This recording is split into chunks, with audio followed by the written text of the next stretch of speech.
Bruno Dalla Porta, bonjour. Vous êtes médecin, néphrologue, docteur en éthique et philosophie appliquée à la santé. Vous travaillez à la Fondation Santé des étudiants de France, une institution spécialisée dans la prise en charge soins-études des adolescents. Dans le cadre des débats Savoir et agir autrement, nous souhaitons vous interroger sur 2 points. Le premier, face à cette terrible épidémie du Covid-19, comment aider les professionnels de santé concrètement à s'orienter au regard de situations tout à fait inédites. En second lieu, nous vous demanderons de clarifier les concepts sur ces problèmes sociétaux également tragiques qu'on rencontre dans les EHPAD, les réa et les différents services de médecine. Bonjour. Abordons à présent notre second chapitre, la procédure collégiale. Qu'est-ce que la procédure collégiale? En quoi consiste-t-elle? Quel est son déroulement? Très bien. Donc en fait, lorsqu'une personne peut mourir dans les cas de figure qu'on a évoqués tout à l'heure, il faut voir qu'il y a 2 situations différentes. Soit la personne est consciente, elle est apte à exprimer sa volonté, et dans ce cas-là, c'est elle qui décide, et elle seule. Si elle dit « je veux arrêter les traitements », c'est elle qui va décider. En revanche, si elle est hors d'état d'exprimer sa volonté, si elle est non communicante, là, il faut déclencher une procédure collégiale. Et la procédure collégiale, c'est ce qu'il y a de plus important pour les équipes à savoir mettre en place. C'est extrêmement fondamental. Donc, on va y aller doucement. Donc, une procédure collégiale, tout d'abord, il faut trouver un médecin extérieur à l'équipe. C'est obligatoire. Deuxièmement, il faut réunir tout le monde, aides-soignants, infirmières, psychologues, etc., médecins, chefs de service. Et ce qu'il faut voir, c'est qu'en fait, il y a primauté absolue du sujet sur la fonction. C'est-à-dire que tout le monde a le même pouvoir dans la délibération. Ce n'est pas le médecin ou le chef de service qui parle le plus. Ensuite, à la fin de la réunion, c'est seulement le médecin en charge de la personne qui va prendre la décision. C'est elle et elle seule. Si jamais elle doit débrancher un respirateur, elle peut déléguer le geste à une infirmière, mais il faut qu'elle soit présente. Et ensuite, on commence la réunion où tout le monde discute. Donc là, dans cette réunion, il faut d'abord éliminer des enjeux, je vais dire, non moraux, avant de s'intéresser aux enjeux moraux. Dans les enjeux non moraux, il faut tout d'abord voir s'il n'y a pas de problème d'organisation de service. C'est-à-dire, est-ce qu'il y a assez d'infirmières, est-ce qu'il y a assez de personnel? Très souvent, en fait, les choses commencent là. Deuxièmement, il faut éliminer des enjeux médicaux. Est-ce que les soins sont bien conduits, les escarres, la sécheresse de la bouche, la souffrance, est-ce que tout ça est bien conduit? Troisièmement, il faut également éliminer des enjeux psychologiques. Souvent, quand on a une forme très délabrée de vie, on a envie de s'en débarrasser. C'est-à-dire qu'il y a un désir inconscient de mort chez les soignants, et chez moi aussi d'ailleurs. Donc ça, il faut bien le repérer, parce que ce n'est pas du tout immoral, mais c'est quelque chose qui se traite et qui s'entend, mais qui ne doit pas intervenir dans la décision d'arrêt de traitement, par exemple, ou de sédation profonde. Ensuite, une fois qu'on a éliminé ces enjeux non moraux, il faut s'intéresser aux enjeux moraux. Donc pour cela, il faut premièrement récupérer les directives anticipées. Les directives anticipées sont en fait les souhaits de la personne concernant les limitations de traitement. Très souvent, il n'y en a pas, mais il faut quand même les rechercher. Il faut ensuite s'assurer qui est une personne de confiance, c'est-à-dire une personne qui va non pas dire ce qu'elle pense, mais qui va être le témoin de ce qu'aurait voulu la personne si elle avait pu s'exprimer. En fait, elle est un représentant de son autonomie. Et puis, ensuite, une fois qu'on a fait ça, on va délibérer assez longtemps. On va être attentif à ce que disent les infirmières ou les aides-soignantes, parce qu'en fait, elles sont plus proches des personnes malades et elles peuvent témoigner des désirs de vie, des désirs de mort, des ambivalences, beaucoup plus précisément qu'un médecin. Une fois que toute la délibération est terminée, c'est le médecin responsable qui décide, comme je l'ai dit. Et ensuite, il faut tout tracer dans le dossier, c'est impératif. Dans le dossier, vous mettez les noms de tout le monde, vous mettez les arguments. Et puis, surtout, le médecin extérieur à l'équipe qui a participé écrit également un mot. Le médecin extérieur est important parce qu'il est là juste pour observer qu'il n'y ait pas de décrochage moral dans l'équipe, que l'équipe n'ait pas un glissement moral et qu'elle ne s'égare pas dans quelque chose de complètement invraisemblable. Voilà, donc en fait, ça c'est la démarche un peu organisationnelle de la procédure collégiale.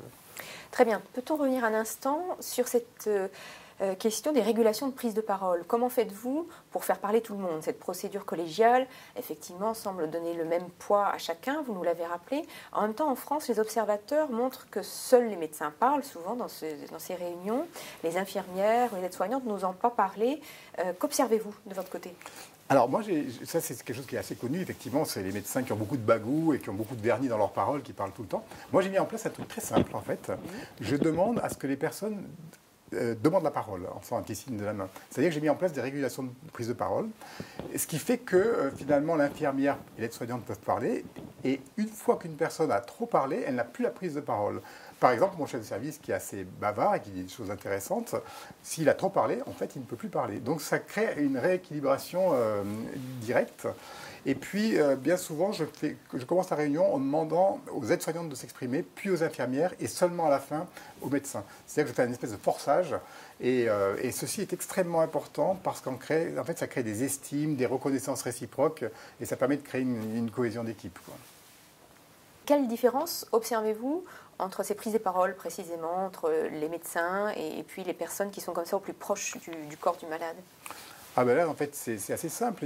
D'abord, il faut voir qu'il y a des médecins, c'est pas absolutiste ce que je dis, mais il y a des médecins très techniciens, en fait, qui sont très rapides, mais qui ont finalement pas beaucoup de sensibilité humaine ou disons pas beaucoup d'intuition morale, quoi. Et inversement, vous pouvez avoir une aide-soignante qui a une grande sagesse pratique, une expérience de vie, et donc c'est très important de voir que les 10 ans d'études donnent aux médecins une vraie technicité. En revanche, pour ce qui est des enjeux existentiels, rapidement les choses s'égalisent et même des fois les choses s'inversent. Ça, c'est la première chose. Et la deuxième chose, comme je le disais, en fait, le médecin est quand même à distance dans une prise en charge globale qui a toute sa portée. Mais les aides-soignantes et les infirmières ont une espèce de porosité avec les soignantes, d'accompagnement presque familial, quoi, et donc ils perçoivent des nuances qui sont extrêmement intéressantes à récupérer. Notamment, est-ce que la personne veut arrêter, ne veut pas arrêter, est-ce qu'elle est angoissée? Et là, tout le personnel contribue exactement à part égale à se faire une idée de la situation, quoi. Finalement, vous décrivez 3 acteurs, la personne malade, les proches et l'équipe médicale, n'est-ce pas? Alors, en fait, c'est exactement ça. Il y a 3 points d'appui, comme vous l'avez dit. Mais en fait, on s'aperçoit au long cours qu'il y a en fait un 4e et un 5e acteur. Le 4e et le 5e acteur sont en fait la temporalité et la verbalisation. C'est-à-dire que pour que la prise en charge soit prise de façon la plus humaine possible, il faut en fait introduire du temps, il faut anticiper et il faut faire parler les gens. Et donc c'est que dans ces cas-là où on a une décision qui est assez humaine. Quels sont concrètement les apports de ces réunions de philosophie appliquées à l'hôpital, en particulier comment aider les soignants face aux situations d'infection du Covid? D'accord.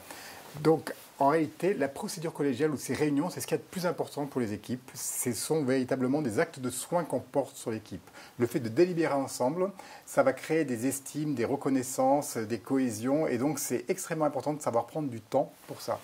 Donc, je dirais que ces réunions, en fait, premièrement, c'est de la parole. Et on va partir d'une multiplicité de points de vue pour aboutir ensuite à un objet de pensée dans lequel tout le monde se retrouve.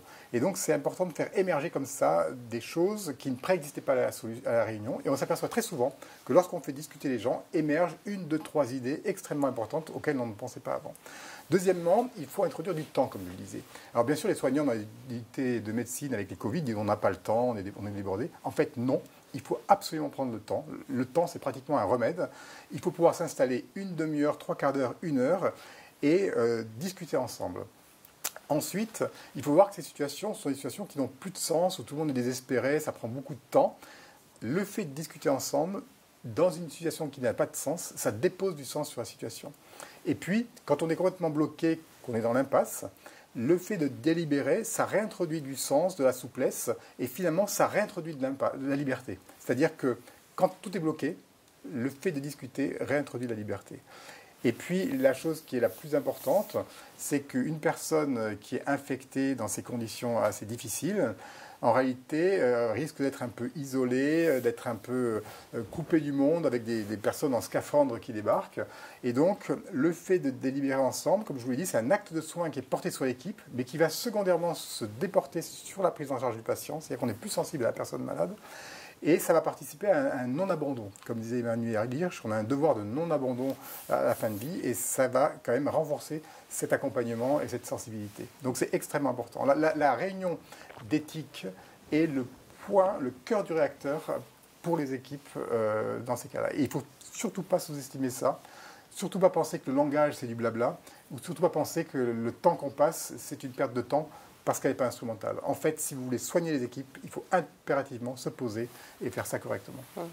En effet, est-ce qu'il n'y a pas une contradiction entre ce temps de l'urgence de l'acte technique face à ces patients infectés qui y suffoquent et cette temporalité comme ça plus épaisse, qui a une autre consistance et qui, semble-t-il, est indispensable au fait de symboliser, au fait en effet de trouver un horizon possible? Alors, dans le cas de l'infection au Covid, il y a les réanimations. Donc, pour les réanimations, c'est peut-être ce que vous dites. Mais en tous les cas, pour tous les services ordinaires, j'allais dire, de néphrologie, de gériatrie, de médecine interne, en fait, il y a du temps. Il n'y a pas d'urgence, on n'est pas à 3 minutes près. Donc, ce n'est pas vrai qu'on ne peut pas trouver 1 heure de temps pour discuter. Alors, les soignants sont en présence de situations difficiles où il n'y a pas forcément de critères objectifs définitifs pour définir des démarches, comme l'acharnement thérapeutique. Alors, on vous reposera cette question. Qu'est-ce que l'obstination déraisonnable? En fait, là, ce qui se passe avec l'infection Covid, c'est plutôt les détresse respiratoires et l'élimination de traitement. Donc, quand on fait une procédure collégiale, c'est pour répondre premièrement à la question de la sédation ou pas, et aux limitations de traitement. Et ce qu'il faut voir, c'est qu'en fait, quand vous réunissez l'équipe, il faut trouver une solution, mais ce qui est plus important, c'est l'acceptabilité de la solution par tout le monde. C'est-à-dire qu'il faut non seulement accompagner la personne malade, mais aussi accompagner la décision auprès de l'équipe. Donc finalement, on réunit tout le monde pour essayer de trouver un critère objectif, mais en réalité, il se passe une subjectivation de tous les acteurs qui est beaucoup plus importante que la solution objective. Et finalement, c'est cette acceptabilité de la solution qui est le point le plus important. Et c'est pour ça que la réunion d'éthique est importante dans cette situation-là. Merci pour tous ces éclaircissements qui nous permettent vraiment d'observer d'un jour nouveau toutes ces notions.